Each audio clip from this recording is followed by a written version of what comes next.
Bab 711. Tidak seperti itu. Melihat Snow hendak melangkah maju untuk menyentuhnya, Harvey mundur selangkah dan menyebabkan Snow meleset. Semua orang terkejut. Apakah Harvey baru saja menjauhkan diri dari Snow di depan semua orang? Apa yang terjadi? Harvey, bagaimanapun, mengabaikan kerumunan saat dia menatap Snow dan berkata, "Snow, kebodohanmu akhir-akhir ini berada di luar kemampuanku untuk mentolerirnya.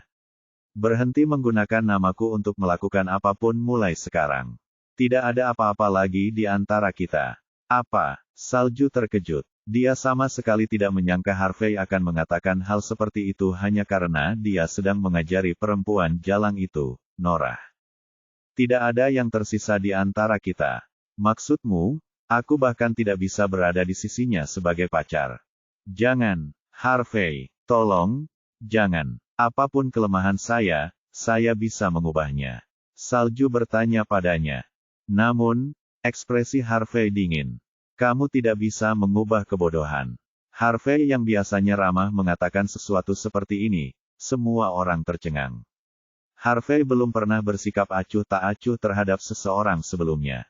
Mengatakan itu, Harvey tidak menunggu reaksi Snow dan memimpin teman-teman sekelasnya ke ruang pelatihan. Snow dibiarkan linglung, dan dia hampir jatuh. Hanya dengan dukungan teman-teman sekelasnya di belakangnya, dia hampir tidak bisa berdiri tegak.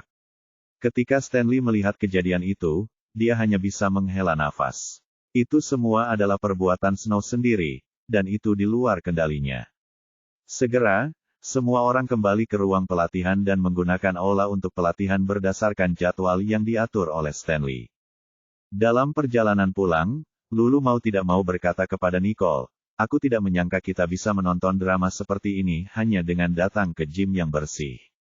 Ya, dan menurutku Snow dan Raine hanya sesumbar, dan Gary serta Harvey tidak ada hubungannya dengan mereka. Nicole memandang Gary dan dua orang lainnya yang mengikutinya dari belakang dan mengingatkan mereka dengan berbisik. "Jangan bergosip sampai kita kembali. Jangan biarkan mereka mendengarnya." Ya, Nicole benar. Lulu segera menutup mulutnya. Sanjoto, lokasi syuting. Karena Clue tidak dapat menyelesaikan perannya di Lukowam, dia hanya mampu mengambil beberapa peran drama kecil di negara tersebut sambil meminta manajernya untuk membantunya mendapatkan posisi duta besar untuk Johnston Group. Jika dia bisa mendapatkan posisi duta Johnston Group, maka dia akan memiliki kesempatan untuk mendekati Jared. Saat dia memikirkan hal itu, dia melamun lagi. Setelah mendengar sutradara meminta potongan, ekspresi ketidaksabaran dan kejengkelan muncul di matanya. Ini yang ke-11 kalinya, dan alasannya adalah karena perasaannya yang salah. Dia telah mencoba yang terbaik dalam pengambilan gambar, tetapi entah kenapa suasana hatinya tidak baik, dan dia merasa sutradara sengaja mencoba mempermalukannya. Direktur memandang Clue dengan ekspresi pasrah. Ketidakpuasan di matanya hampir terlihat jelas. "Clue, ada apa denganmu? Kenapa kamu melamun seperti batang kayu?" Dengan Clue di lokasi syuting hari ini adalah Lloyd, dan dia telah melihat kemampuan akting Clue saat dia berada di luar negara bagian. Melihat ekspresi tidak puas sutradara dan ekspresi kesal di mata Clue, kilatan muncul di matanya. "Bagaimana kalau kita berhenti di sini hari ini dan biarkan Nona Riddle menemukan perasaannya lagi?" Clue memandang Lloyd ketika dia mendengar itu dan merasa murung. "Ketika saya di luar negeri, Lloyd Holder memainkan peran kecil di lokasi syuting, tapi dia tidak pernah menunjukkan wajahnya kepada saya. Sekarang setelah saya kembali ke negara ini, dia adalah pemeran utama pria, dan saya hanyalah karakter pendukung. Karena itu, dia menjadi semakin sombong." Bab 712. Clue telah syuting adegan itu 11 kali pagi ini, tapi dia benar-benar kewalahan dengan kemampuan akting Lloyd Holder dan tidak bisa berbuat apa-apa. Itu sebabnya sutradara menganggap Clue sekaku tongkat hari ini. Namun, Lloyd tidak menganggap itu masalahnya dan malah meminta Clue istirahat. Sutradara bisa melihat kepahitan di mata Clue, tapi dia juga tahu betul bahwa Clue dikalahkan oleh Lloyd. Jika perbedaan penampilan antara kedua aktor terlalu jauh, maka adegan yang terlihat kaku pun tidak bisa dihindari. Pihak yang lebih lemah akan terbawa suasana dan kehilangan ritme serta kemampuan tampilnya, berbeda dengan wayang tali, karena berada di bawah kendali lawan. Ini juga mengapa banyak orang terjebak dalam peran mereka setelah berakting dengan Lloyd, tanpa ada cara untuk memajukan karir mereka lebih jauh. Mereka tidak bisa keluar dari keadaan trans yang mereka alami, karena penampilan mereka bergantung pada detail yang ditetapkan Lloyd untuk adegan tersebut. Sekalipun mereka berakting di acara lain, gerakan dan pikiran mereka selamanya terkunci pada karakter yang mereka mainkan melawan Lloyd. Itu sebabnya Lloyd Holder dijuluki Show World Killer. Dia diam-diam akan mematikan tingkat penampilan dan bakat akting para aktor, membuat para aktor bingung saat mereka keluar dari dramanya. Memikirkan hal ini, sutradara menghela nafas dalam-dalam. Sangat sedikit orang yang tidak terpengaruh setelah tampil bersama Lloyd. Ketika dia membintangi Breaking Blue pada usia 16 tahun, aktris bintang Miley Rogers, yang tampil bersamanya, mengatakan bahwa kemampuan anak laki-laki itu sangat buruk, dan bahkan dia merasa sulit untuk berpindah dari tempat yang telah diciptakan Lloyd untuknya. Tentu saja, Miley belum tampil baik dalam peran lain dalam 6 tahun terakhir, bahkan ketika dia mendapat naskah film blockbuster. Cepat atau lambat, ia menghilang dan tidak lagi muncul di dunia hiburan. Dan clue ini adalah Putri Miley. Siklus yang luar biasa. Akankah karir pasangan ibu anak ini hancur karena Lloyd? Setelah merenung sejenak, betapapun tidak puasnya dia, sutradara hanya bisa berkata, ayo selesaikan hari ini. Clue, pergi dan pelajari naskahnya. Kemunculan clue di acara ini diatur oleh Miley, dan jika dia membiarkan clue binasa di tangan Lloyd, Miley tidak akan membiarkannya begitu saja. Setelah mendapat persetujuan Nachel, dia mengangguk hormat pada clue. Kamu bisa pergi dan istirahat. Saya harus bersiap untuk adegan selanjutnya. Dia tidak menunggu clue bereaksi sebelum tersenyum pada kru lokasi syuting dan berterima kasih kepada mereka saat dia pergi. Clue tertegun sesaat sebelum mengeluh kepada manajernya, sialan dia. Dia selalu ingin mencari masalah setiap kali dia melihatku. Dia hanya tampan, jadi apa yang dia pamerkan. Mengatakan ini, dia dengan marah meninggalkan lokasi syuting, masuk ke mobilnya, dan pergi. Tanpa disadari, di dalam mobil Cayenne sederhana di seberang jalan, Lloyd menatap foto di tangannya dengan linglung.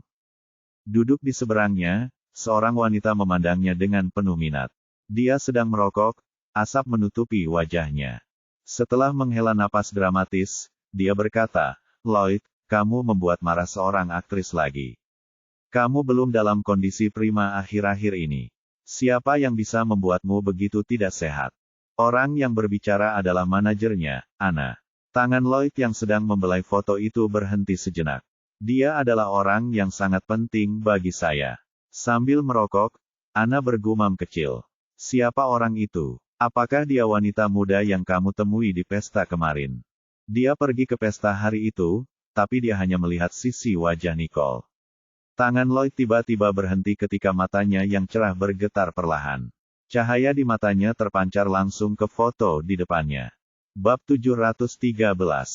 Siapa dia bagimu? Anna menyadari ada yang tidak beres dengan emosinya.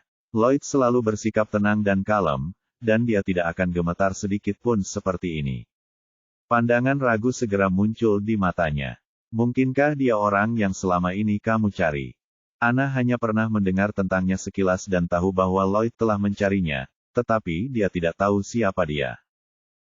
Lloyd awalnya tidak berbicara, dan setelah beberapa lama, akhirnya dia berkata, apakah dia ada atau tidak, itu tidak penting lagi. Anna mendekat untuk melihat dan tidak dapat menahan diri untuk tidak menyindir, dia benar-benar cantik, seperti peri yang keluar dari gua es. Penampilannya juga sangat bagus di dunia hiburan. Di mana kamu menemukannya? Tidak ada kekurangan wanita cantik di dunia hiburan yang materialis dan ambisius seperti Clue, tetapi yang kurang dari mereka adalah kecantikan yang tak bernoda, tajam, dan dinamis, jadi dia menilai Nicole sangat tinggi. Tangan Lloyd tiba-tiba mengepal saat dia dengan cepat menyingkirkan foto itu. Dia memejamkan mata, dan suaranya tidak lagi memiliki nada canggung seperti sebelumnya. Bantu aku membaca naskahnya. Melihat itu, Anna tidak banyak bicara. Oh, baiklah. Namun, dia masih penasaran. Jika aku bertemu Nicole lagi di masa depan, aku harus mengamatinya lebih dekat. Siapa tahu aku bisa mengintainya. Klu pulang ke rumah dengan murung dan segera menyadari ada yang tidak beres dengan suasana di rumah. Dia mendengar suara ibunya menangis di kamarnya di lantai atas. Suasana hati Klu sedang buruk, tetapi saat dia mendengar ibunya menangis, dia merasa ada yang aneh, jadi dia masuk ke kamar. Bu, ada apa? Miley sudah 2 hari tidak keluar kamar. Ketika dia mengingat bagaimana dia ditampar tempo hari, dia akan menangis sesekali. Awalnya dia mengira Damien akan melunak saat melihatnya. Namun, bayi perempuannya yang datang mencarinya. Melihat Klu pulang ke rumah, Miley semakin kesal. Putriku, mengapa kamu kembali hari ini? Hari ini aku tidak ada kegiatan di lokasi syuting, jadi aku kembali untuk melihat-lihat. Ada apa, Bu? Siapa yang membuatmu begitu sedih? Merasa ada yang tidak beres, Klu langsung bertanya. Karena ada yang mengkhawatirkannya, mata Miley memerah. Itu ayahmu. Ayah. Kenapa? Karena hubungan Miley dengan keluarga Rogers, Damien selalu memperlakukannya dengan baik. Jadi mengapa dia membuatnya merasa sangat dirugikan? Semua ini karena keluarga Daniel. Nicole berhasil merajai semua pusat perhatian sebelum kakekmu, jadi ayahmu sekarang seperti orang yang berbeda. Ditambah lagi, keluarga Rogers sekarang, sebelum dia sempat menyelesaikan kalimatnya, Miley mulai menangis lagi. Namun, Klu kini mengerti apa yang sedang terjadi saat ia mendesis. Tapi, jangan khawatir, aku tidak akan meninggalkanmu dan ayah begitu saja. Klu berpikir, alasan utama Nicole menjadi pusat perhatian sekarang adalah karena Jared lah yang mendukungnya. Jika aku bisa merebut Jared untuk diriku sendiri, siapa yang berani meremehkanku? Kau punya cara. Miley mendongak dengan penuh harap. Klu berkata dengan yakin, tentu saja, kakek lebih menyukai Nicole karena dia punya Jared Johnston di belakangnya. Saya akan pergi ke Johnston Group untuk memfilmkan hal-hal tentang duta besar dalam beberapa hari. Dan begitu aku mendapatkan Jared, tidak akan ada yang tersisa untuk Nicole. Dia adalah salah satu dari 4 wanita cantik di dunia hiburan dan salah satu bintang wanita terpanas tahun ini. Dia menolak untuk percaya bahwa dia lebih rendah dari Nicole. Ketika Jared mengetahui pesonaku, dia pasti akan menyingkirkan Nicole. Bab 714. Kamu benar. Jika kamu adalah mertua keluarga Johnston, tidak akan ada yang berani meremehkan ayahmu dan aku lagi. Saat Miley memikirkannya, matanya berbinar. Gadisku, ibu hanya bisa bergantung padamu sekarang. Klu tersenyum bahagia. Jangan khawatir, Bu, aku tidak akan mengecewakanmu. Saat dia memikirkannya, suara pintu terbuka tiba-tiba terdengar. Miley mengerutkan kening dan ingin memarahi orang tersebut karena bersikap kasar dan menyela pembicaraannya dengan putrinya. Namun, saat melihat orang itu, kemarahan di matanya menghilang, hanya menyisakan ekspresi sedih. Damien bahkan tidak melihat ke arah Miley, tapi menoleh ke Klu dan berkata, Klu, pekerjaan yang melelahkan. Kenapa kamu tiba-tiba punya waktu untuk pulang? Klu memandang Damien. Kerutan tipis terlihat di matanya saat dia mengeluh kepada Damien, Ayah, bagaimana kamu bisa memukul ibu? Saat dia mengatakan itu, dia melirik ke arah Miley. Mendengar itu, ekspresi Damien berubah. Dia tidak menyangka Miley akan menceritakan masalah mereka pada putri kecilnya. Ketika Klu melihat ekspresinya, dia tahu suasana hatinya sedang buruk. Mengetahui bahwa dia tidak bisa lagi menentangnya, dia malah memanjakannya. Ayah, meskipun suasana hatimu sedang buruk, kamu tidak bisa melampiaskannya pada ibu, kan? Bagaimanapun, Nicole benar-benar berlebihan, dan kita tidak bisa membiarkannya begitu saja. Kita harus melakukan sesuatu untuk mengatasinya. Dia yakin ayahnya akan mempercayainya, tapi saat dia menyebut nama Nicole, ekspresi Damien berubah skeptis. Dia menoleh ke arah putrinya dan berkata dengan lembut, aku tahu apa yang kamu pikirkan, tapi sekarang bukan waktunya. Tunggu sampai kita mendapatkan kontrak bisnis yang bagus lagi, maka kita tidak perlu menilai suasana hati orang lain di depan kakekmu. Bagaimana Klu tidak tahu bahwa Damien hanya mencoba mengembuskan asap di depan matanya. Ini adalah yang kesekian kalinya. Klu memelototi Damien dengan marah. Tunggu, ada apa denganmu, ayah? Tidak biasanya aku bersikap seperti ini. Kenapa aku begitu takut pada Paman Daniel dan keluarganya? Dia ragu, apakah pria ini masih ayahku yang tegas dan kejam? Entah seberapa besar keinginan Damien untuk menyerah dan menanggungnya. Namun, saat ini, lelaki tua itu lebih menyukai keluarga Daniel, dan Nicole mungkin menjadi pilar keluarga berikutnya. Jadi bagaimana dia bisa mengejarnya dan mencari masalah untuk dirinya sendiri? Meskipun putrinya memiliki hubungan dengan grup Johnston, itu hanyalah sebuah proyek, dan tidak ada yang bisa menjamin berapa lama dia dapat menjalankannya. Dia sangat mengenal putrinya, tapi Nicole sangat berbakat dan memiliki karakter positif, tapi putrinya. Tidak peduli seberapa besar dia memanjakan putrinya, dia tidak bisa begitu saja mendengarkannya dan merusak cinta terakhir ayahnya terhadapnya. Selain akal sehat dan kejernihan pikiran, saat melihat wajah marah putrinya, Damien pun merasa tertekan. Dia merenung sejenak sebelum berkata, sekali lagi. Saya akan mencoba lagi. Saya tidak akan hanya duduk di sini dan menunggu kematian menjemput saya.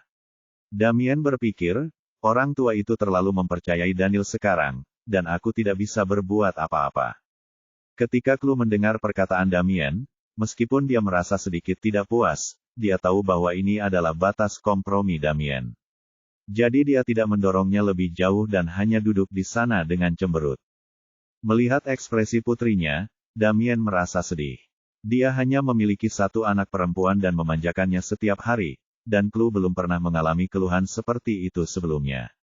Damien kemudian membujuk Chloe untuk memberi lebih banyak sebelum suasana hatinya berubah. Situasinya membaik. Selama beberapa hari berikutnya, Nicole mengalami saat-saat yang jauh lebih damai.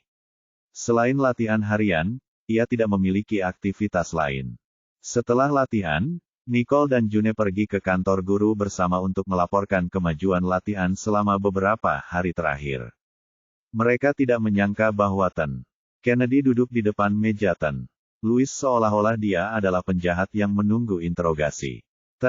Louis melirik ke arah Tuan Kennedy dan bertanya, Tuan Kennedy, apakah Anda yakin akan mengundurkan diri?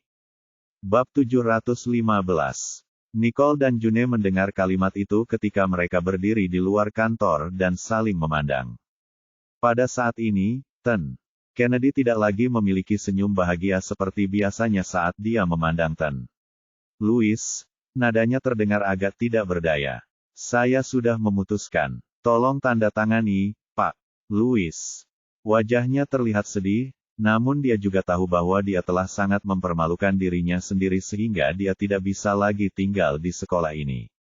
Namun, Tuan Louis hanya bisa mengerucutkan bibirnya.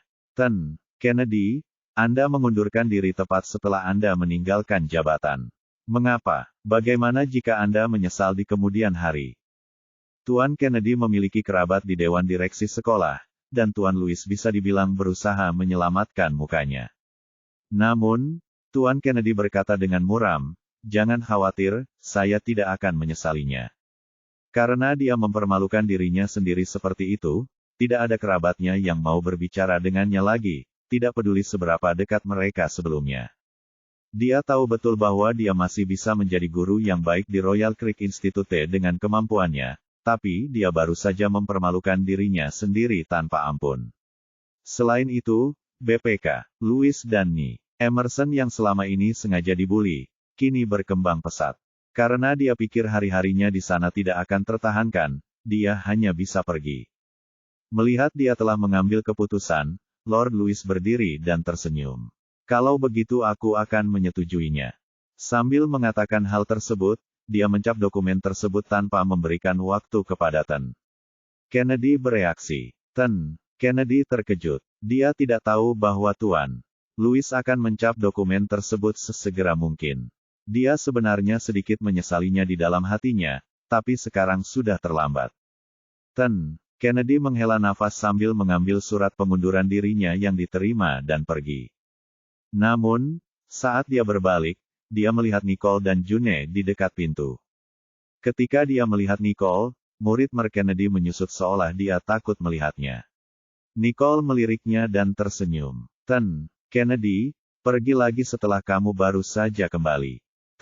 Kennedy memandang Nicole dengan canggung. Saya di sini untuk mengundurkan diri. Mengapa? Apakah Anda punya pendapat tentang itu? Nicole menatapnya dengan dingin. Saya tidak punya pendapat, tapi sepertinya Anda belum menyelesaikan taruhan yang kami buat. Berbicara tentang taruhan, ekspresi Tuan Kennedy berubah. Di dalam kantor, guru-guru lain saling memandang. Ibu Emerson tampak sedikit gelisah saat dia duduk di kursinya. Faktanya, dia sudah melupakan taruhannya setelah menerima penghargaan prestasi guru dan tidak menyangka Nicole masih mengingatnya. Merasakan suasana yang menyedihkan, nih. Emerson bangkit dan berjalan ke arah Nicole.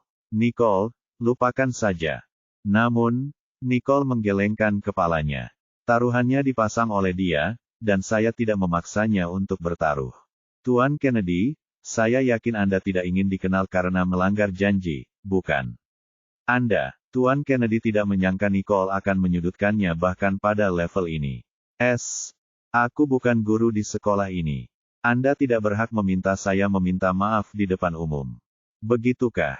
Mata Nicole menjadi dingin. Karena kamu bukan lagi guru di sekolah ini, maka aku tidak perlu menahan diri lagi. Saat dia mengatakan itu, tangan Nicole mengulurkan tangan dan meraih kerah Tuan Kennedy.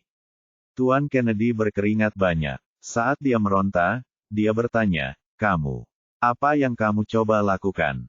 Bab 716. Nicole memandangnya dan mencibir, tolong bantu kamu menepati janjimu. Saat dia mengatakan itu, Nicole benar-benar menyeret Kennedy meninggalkan kantor. Kekuatannya begitu besar sehingga Kennedy merasa tidak berguna ketika dia mencoba meraih kusen pintu tetapi masih diseret oleh Nicole. Nicole merasa situasinya buruk, nih. Emerson dan June dengan cepat mengejarnya. Louis dan guru lainnya juga mengikuti di belakang.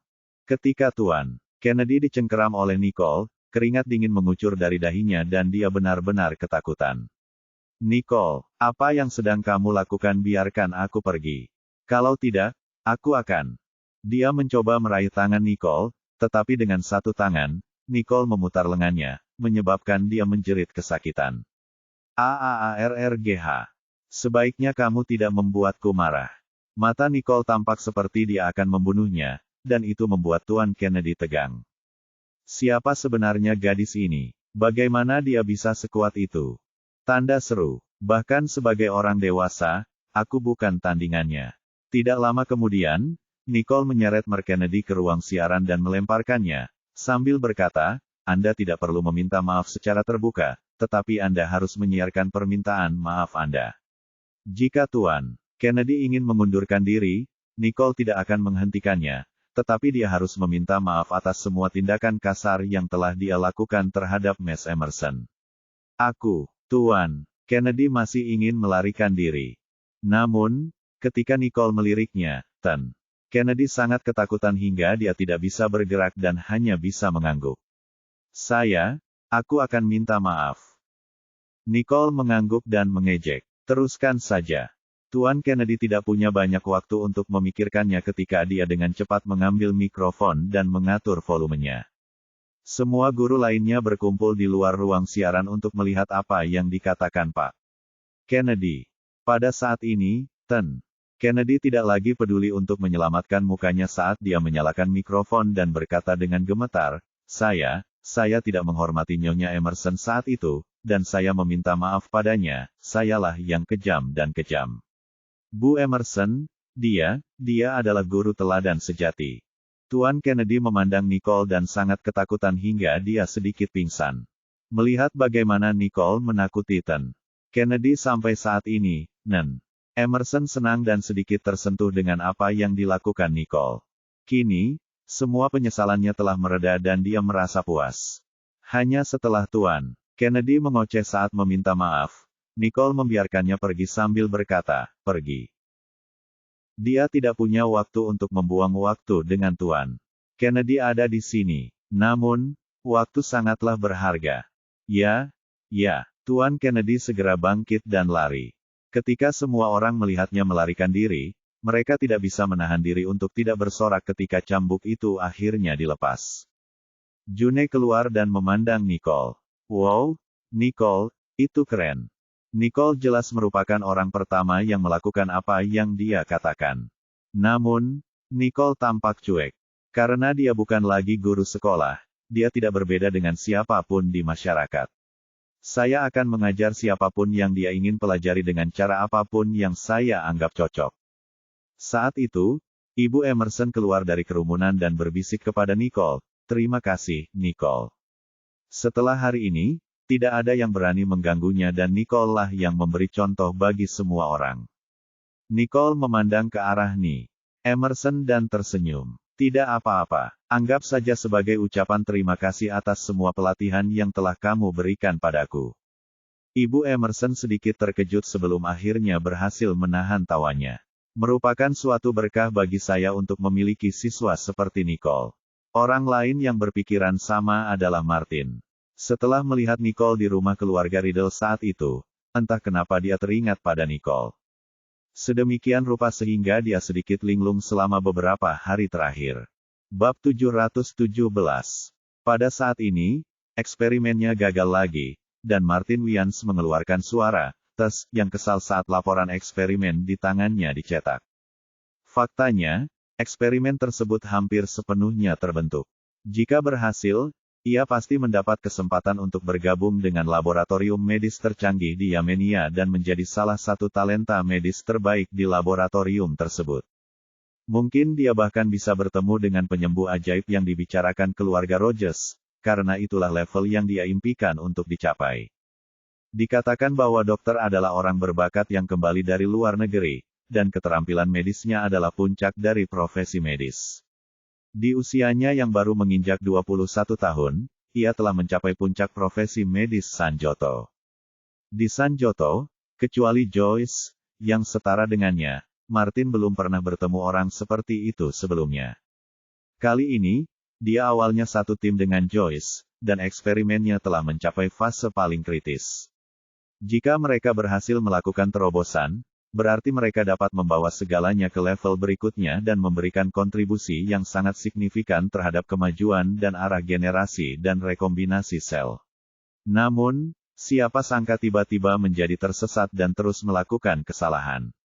Pintu ruang laboratorium tiba-tiba terbuka saat Joyce masuk dengan wajah muram. "Martin, ada apa denganmu? Ini sudah merupakan kegagalan ketujuh. Tahukah Anda betapa mahalnya bahan percobaan kami?"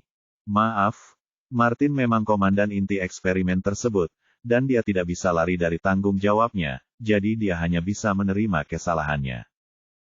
Nada bicara Joyce terdengar kesal. Kacamata berbingkai besar menutupi separuh wajahnya, terlihat seperti seorang peneliti, namun jauh di lubuk hatinya, ada luapan keluhan yang siap meledak seperti air mancur panas. Dia tidak berani menaruh dendam pada Martin, tapi di saat yang sama, dia membenci orang yang menyebabkan Martin berperilaku buruk. Kemungkinan besar karena alasan ini, dia mungkin tidak dapat menyaksikan tahap terpenting dari persidangan. Joyce cemberut. "Mungkin karena Martin dan aku sama-sama terlalu baik, dan dia mungkin tergoda oleh wanita jalang. Namun, keduanya kini menjadi pilar utama rumah sakit, dan kemajuan eksperimental mereka tidak dapat disalahkan." Melihat Martin akan memulai eksperimennya lagi, Joyce menghela nafas sambil mengambil bahan eksperimen dan berkata kepada Martin, "Ayo. Kita akhiri hari ini di sini." Saat dia membersihkan meja lab, Joyce hanya bisa menatap Martin. Dia memelototinya, suaranya sedikit kesal. "Kamu sepertinya tidak menjadi dirimu sendiri akhir-akhir ini." Martin jarang gagal berkali-kali dalam eksperimen sebelumnya, dan kali ini sama sekali tidak normal. Martin mau tak mau bertanya, "Jadi, seperti apa rupaku?" Mendengar itu, Joyce semakin mengernyitkan keningnya karena merasa Martin sedang mengejek pertanyaannya. Dia melemparkan bahan-bahan di tangannya ke samping sambil berkata padanya, "Eksperimenmu selalu berhasil setelah beberapa kali mencoba. Apakah kamu begitu kesal karena bereksperimen denganku?" Mereka dapat dianggap sebagai teman masa kecil, dan mereka juga teman sekelas dan rekan kerja. Dia memiliki perasaan terhadap Martin, tetapi Martin sama bodohnya dengan tongkat, dan itu menyebabkan sakit hatinya yang tak berkesudahan. Ketika Martin mendengar itu, tatapan penasaran muncul di matanya saat dia melihat ke arah Joyce dan meletakkan tabung reaksi di tangannya. "Mengapa kamu berpikir begitu? Apa hubungannya eksperimenku yang gagal denganmu?" Kata-katanya membuat Joyce semakin kesal. Dia memutar matanya sambil mendesis, apa maksudmu? Apa itu tidak ada hubungannya denganku? Dia pikir Martin akan menjelaskan kepadanya mengapa dia begitu enggan untuk bersamanya. Namun, setelah mendengar perkataan Martin, dia bukan hanya tidak menaatinya, dia bahkan mengatakan bahwa itu tidak ada hubungannya dengan dia, dan itu membuatnya semakin kesal. Ya, Martin menjawab dengan tegas, dan ketika dia memikirkan Nicole, dia kembali linglung. Melihat dirinya sudah tidak enak badan lagi, Joyce semakin marah. Dia tidak memikirkan aku, tapi orang lain. Semakin dia memikirkannya, dia menjadi semakin marah. Dia meraih tabung reaksi di tangan Martin dan melemparkannya ke tanah sambil berteriak. Martin, kenapa kamu menyebalkan sekali? Kenapa dia tidak mengerti perasaanku? Tidak mampu menahan rasa sakitnya, dan tidak mampu mengungkapkannya, Joyce hanya bisa meninggalkan lab dengan marah. Martin melihat tabung reaksi di tanah dan mengerutkan kening. Satu-satunya alasan mengapa dia setuju melakukan eksperimen ini dengan Joyce bukan karena betapa hebatnya Joyce. Kecuali Joyce cukup hebat sehingga dia tidak akan menghentikannya. Tetapi sekarang, melihat situasinya, emosinya benar-benar tidak stabil. Martin menggosok hidungnya sambil membungkuk untuk membereskan kekacauan itu. Ekspresi kesal muncul di matanya. Nona, sungguh merepotkan. Tetap saja, Nicole adalah yang terbaik. Bab 718. Rumah keluarga Riddle. Rumah Tuan Riddle hampir pulih sepenuhnya. Jadi, semua orang kembali ke istana untuk menyiapkan makanan guna merayakan kesembuhannya. Pada saat Nicole, Samuel, dan Spencer tiba, semua orang pada dasarnya sudah ada di sana. Bahkan Chloe sudah kembali ke rumah. Baik Snow maupun Raine tidak berada dalam suasana hati yang baik hari ini. Keduanya belum pulih dari keterkejutan yang ditimbulkan oleh Gary dan Harvey. Namun, ketika dia melihat Nicole masuk, ekspresi kebencian muncul di mata Raine. Namun, dengan posisi Nicole saat ini di keluarga, dia tidak lagi berani berbicara bebas. Sementara itu, Preston memandang Nicole penuh semangat sambil tersenyum konyol. Hai, Nicole. Melihat Nicole menatapnya, Preston samar-samar menunjuk ke teleponnya. Berapa nomormu? Aku akan menambahkanmu. Mereka sudah bertemu beberapa kali, tapi dia belum menambahkan kontaknya ke messengernya. Ketika sesuatu terjadi, dia tidak tahu bagaimana cara menghubunginya. Nicole mengangkat alisnya dan tidak menyangka dia akan menanyakan hal ini padanya di depan semua orang. Apakah dia tidak takut Karen dan Dillon akan marah? Namun, dia tidak menolaknya dan memberitahukan nomor yang dia daftarkan untuk akun Messenger yang baru saja dia buat. Preston menambahkannya dan berhenti. Foto profilnya, gelap gulita. Ini bukan foto yang feminin, kan? Namun, dia tidak terlalu memikirkannya dan langsung mengirimkan permintaan pertemanan padanya. Nicole melihat permintaan pertemanan muncul di ponselnya. Preston telah menggunakan emote yang sangat mencolok untuk menambahkannya, dan dia menyesal menambahkannya sebagai teman. Dia menambahkannya dengan cepat namun sedikit terdiam ketika dia melihat Preston. Dia sama sekali tidak menyangka bahwa Preston akan menjadi orang yang begitu mencolok di dunia maya. Namun, menambahkannya sebagai teman bukanlah masalah. Toh, ia masih cukup tertarik dengan mobil miliknya. Melihat dia setuju, Preston tersenyum cerah, dan saat dia hendak mengatakan sesuatu, dia merasakan hawa dingin di belakangnya. Dia berbalik dengan tatapan aneh dan melihat kelima kakak laki-laki Nicole berdiri berjajar di belakangnya, menatapnya seperti babi di depan barisan tukang daging yang sedang mengasah pisau mereka. Tatapan Sean terasa dingin, sementara Steve sedikit menggeser kacamatanya. Stanley hanya tersenyum sementara Spencer menyilangkan tangannya dengan ekspresi datar sementara Samuel memasang ekspresi marah di wajahnya. Preston sedikit bingung karena tidak mengerti dari mana datangnya permusuhan dari 5 pertandingan tersebut. Namun, Steve berbicara lebih dulu. Suaranya lembut, tapi kata-katanya cukup tajam. Siapa yang mengizinkanmu menambahkan saudara perempuan kami? Mereka semua sudah berhari-hari tidak bertemu Nicole. Sekarang setelah mereka mempunyai kesempatan untuk berbicara dengannya, Preston muncul entah dari mana dan bahkan menambahkannya ke aplikasi Messenger. Sejak kapan orang ini menjadi begitu dekat dengan adik perempuan kita? Ketika Gloria mendengar ini, dia menoleh ke Nicole dan bertanya, "Nicole, apakah kamu pernah bertemu Preston di sekolah?" Nicole memasang ekspresi pasrah di wajahnya.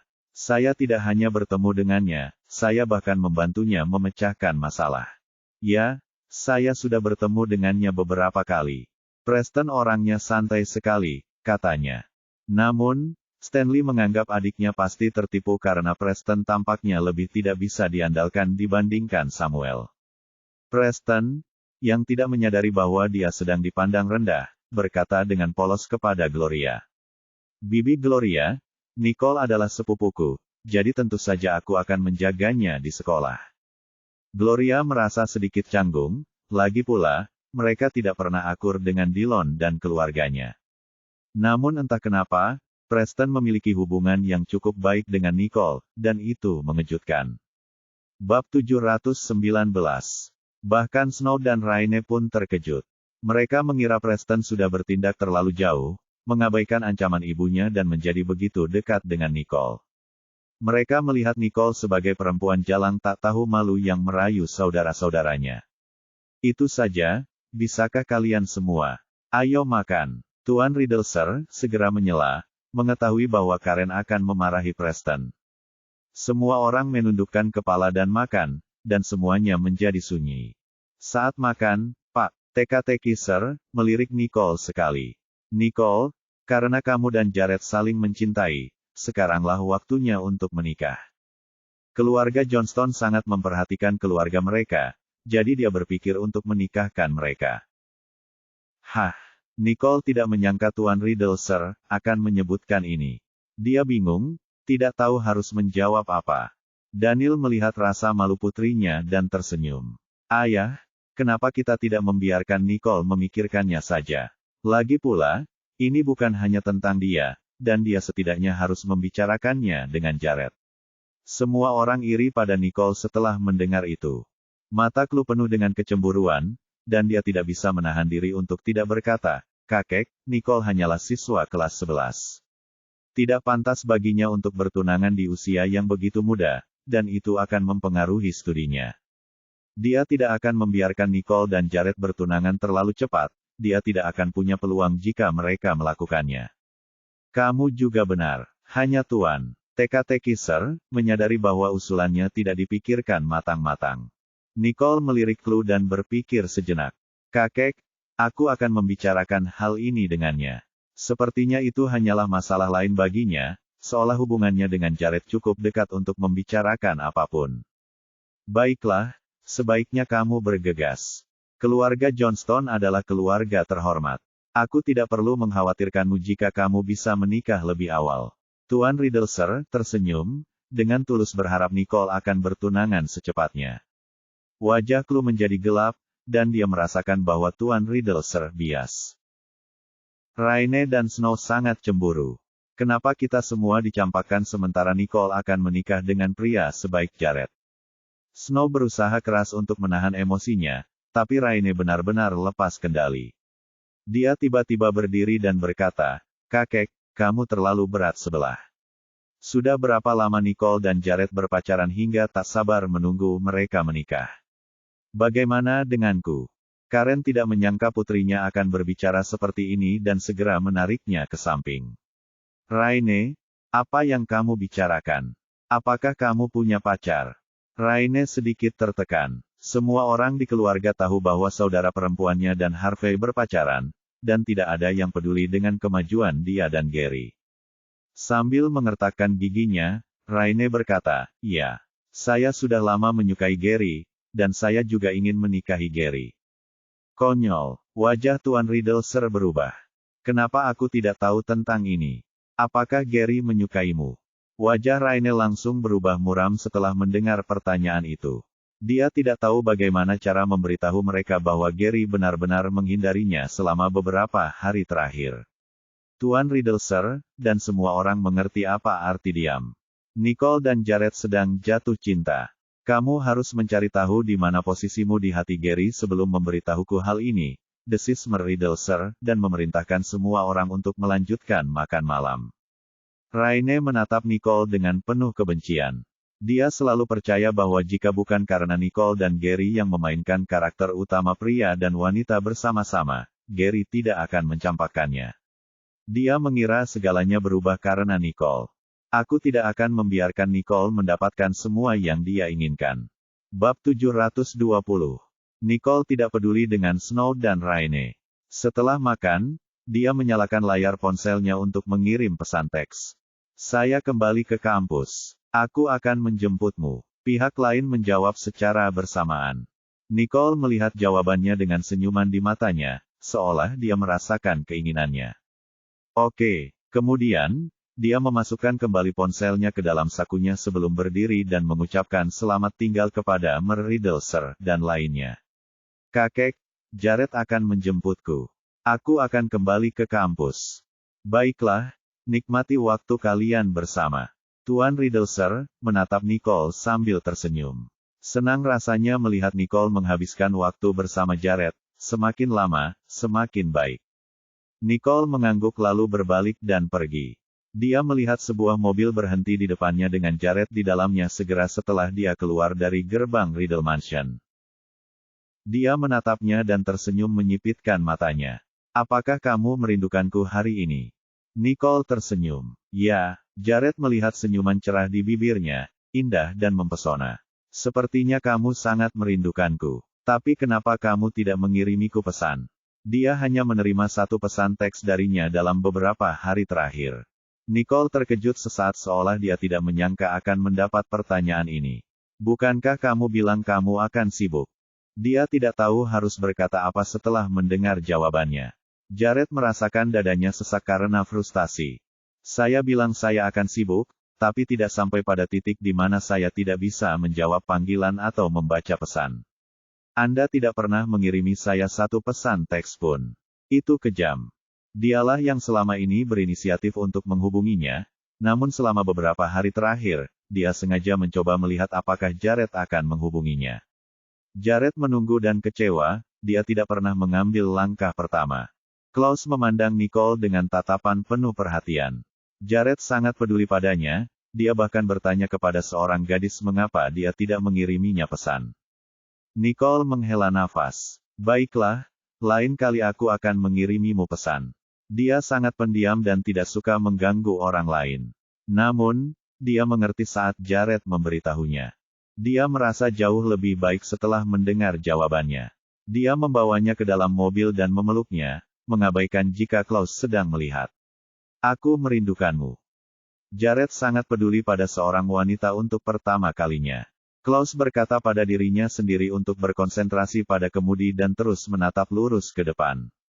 Nicole tersenyum. Aku juga merindukanmu. Lalu dia mengulurkan tangan untuk memeluknya. Kelelahan Jared beberapa hari terakhir akhirnya mereda. Orang yang paling dia sayangi adalah Nicole. Nicole melirik Jared dan menatap sejenak. Apakah keluarga Johnston telah menekan kakekku? Jared mengerutkan kening dan menatapnya. Apa? Kakekku berkata hari ini bahwa dia berharap kita bertunangan lebih cepat. Jared kaget, tapi kemudian dia teringat sesuatu dan tertawa. Pasti ada keputusasaan. Siapa? Nicole mengerutkan kening. Paman keduaku. Wajah Jared menjadi gelap. Dia tidak tahu siapa kamu, dia hanya mengira kamu hanyalah gadis biasa dari keluarga Riddle.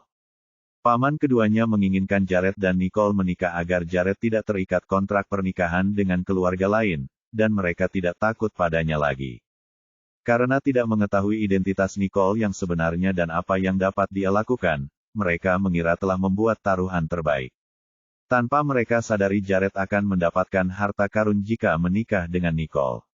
Oh, jadi bagaimana menurutmu? Tanya Nicole secara retoris. Jared tidak bisa menahan senyumnya. Tentu saja, aku ingin menikahimu secepatnya, tapi akulah yang seharusnya melamarmu.